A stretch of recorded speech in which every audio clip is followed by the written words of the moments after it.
Miláčik, už idem do práce. Už ideš? Ešte pusinku mi daj. Ahoj, stretneme sa večer. Čau šéfe. Čau Johnny. Hej, počul si o projekte Nová generácia? Áno, počul som. No tak, porozmýšľaj si nad tým, lebo spotrebuješ veľa energie. Dobre. A teraz do práce.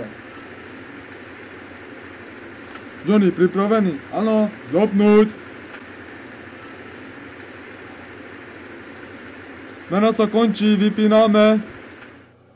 Miláčik, ja si myslím, že mohli by sme sa zapojiť do projektu Nová generácia. Áno, tak potom na čo čakáme?